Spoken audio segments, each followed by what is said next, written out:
ഫുട്ബോളിന്റെ ആകാശങ്ങളിൽ തടിച്ചുകൂടിയ കാർമേഘങ്ങൾ അത്രയും ക്രിസ്ത്യാനോ റൊണാൾഡോയുടെ കണ്ണീർ തുള്ളികളായി പെയ്തൊഴിഞ്ഞപ്പോൾ വിമർശകർ പോലും ഒരുപക്ഷെ ചിന്തിച്ചു കാണണം, കാലമേ എന്തൊരു വിധി ഇത്. പക്ഷേ പോർച്ചുഗീസ് നായകന്റെ നൊമ്പരങ്ങളെ ഒരു കനലായി ജ്വലിപ്പിച്ച് ഗോൾ കീപ്പർ ഡീഗോ കോസ്റ്റ നിറഞ്ഞാടിയപ്പോൾ സ്ലൊവേനിയയും മറികടന്ന് പോർച്ചുഗൽ ക്വാർട്ടറിലേക്ക് മുന്നേറിയിരിക്കുകയാണ്. ഇനിയാണ് യഥാർത്ഥ വെല്ലുവിളികളുടെ ആരംഭം. ക്വാർട്ടർ ഫൈനലിൽ പോർച്ചുഗലിന്റെ എതിരാളികളായി വന്നിരിക്കുന്നത് ഫ്രാൻസ് ആണ്. ജൂലൈ 5 രാത്രി ഇന്ത്യൻ സമയം 12:30. എല്ലാവരും കുറിച്ചിട്ടോളൂ. അന്ന് രാത്രി ജർമ്മൻ മണ്ണിലെ പുൽമൈതാനങ്ങൾക്ക് തീപിടിക്കുമെന്ന കാര്യം തീർച്ചയാണ്. നിങ്ങൾ ഇതുവരെ ചാനൽ സബ്സ്ക്രൈബ് ചെയ്യാത്തവരാണെങ്കിൽ ഇതുപോലുള്ള കൂടുതൽ ഫുട്ബോൾ വാർത്തകൾക്കായി ഈ ചാനൽ മറക്കാതെ സബ്സ്ക്രൈബ് ചെയ്യൂ. ഈ യൂറോയുടെ തുടക്കത്തിൽ ഏറ്റവും സാധ്യത കൽപ്പിക്കപ്പെട്ട ടീമുകളായിരുന്നു പോർച്ചുഗലും ഫ്രാൻസും. എന്നാൽ നിലവിൽ ഇരുപക്ഷത്തും കാര്യങ്ങൾ അത്ര സുഗമമല്ല. പോർച്ചുഗൽ ടീം ഒരു ഗോൾ നേടിയിട്ട് 2 മത്സരങ്ങൾ പിന്നിട്ടിരിക്കുന്നു.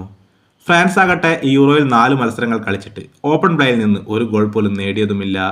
ഓൺ ഗോളുകളുടെയും പെനാൽറ്റികളുടെയും അകമ്പടിയോടെ ക്വാർട്ടർ വരെ എത്തി. എങ്കിലും ഫുട്ബോൾ ലോകത്തെ 2 വമ്പൻ ശക്തികൾ മുഖാമുഖം വരുമ്പോൾ ആവേശം അതിരുവിടുമെന്ന കാര്യം തീർച്ചയാണ്. 4 മത്സരങ്ങൾ കളിച്ചിട്ടും ഒരു ഗോൾ പോലും യൂറോയിൽ നേടാൻ കഴിയാതെ പോയ ക്രിസ്ത്യാനോ റൊണാൾഡോയുടെ കാര്യത്തിൽ വലിയ നിരാശയിലാണ് ആരാധകർ. റൊണാൾഡോയെ അടുത്ത മത്സരത്തിൽ ബെഞ്ചിലിരുത്തുമോ എന്ന ആശങ്കയും ചിലർക്കുണ്ട്. എന്നാൽ ഈ പ്രതിസന്ധി ഘട്ടത്തിൽ റൊണാൾഡോയെ പോർച്ചുഗൽ കോച്ച് റോബർട്ടോ മാർട്ടിനസ് ചേർത്ത് പിടിക്കുമെന്ന് തന്നെ പ്രതീക്ഷിക്കാം. പോർച്ചുഗലും ഫ്രാൻസും തമ്മിലുള്ള ഈ മത്സരം ഇന്ത്യയിൽ ടെലിവിഷനിൽ തത്സമയം സംപ്രേഷണം ചെയ്യുന്നത് സോണി സ്പോർട്ട് നെറ്റ്വർക്കാണ്. സോണി ലീവ് ആപ്ലിക്കേഷൻ ഉപയോഗിച്ച് മൊബൈൽ ഫോണിലും ഈ മത്സരം കാണാൻ സാധിക്കും. ഈ മത്സരം ലൈവായി കാണാനുള്ള മറ്റു മാർഗങ്ങൾക്കായി താഴെ കൊടുത്തിട്ടുള്ള നമ്മുടെ ടെലഗ്രാം ഗ്രൂപ്പിൽ മറക്കാതെ ജോയിൻ ചെയ്യൂ. റൊണാൾഡോയുടെ പോർച്ചുഗലും എംബാപ്പയുടെ ഫ്രാൻസും 2 കാലഘട്ടത്തിലെ മിന്നും താരങ്ങൾ മുഖാമുഖം വരുമ്പോൾ അടങ്ങാത്ത ആവേശവുമായി നമുക്ക് ആ മത്സരത്തെ വരവേൽക്കാം.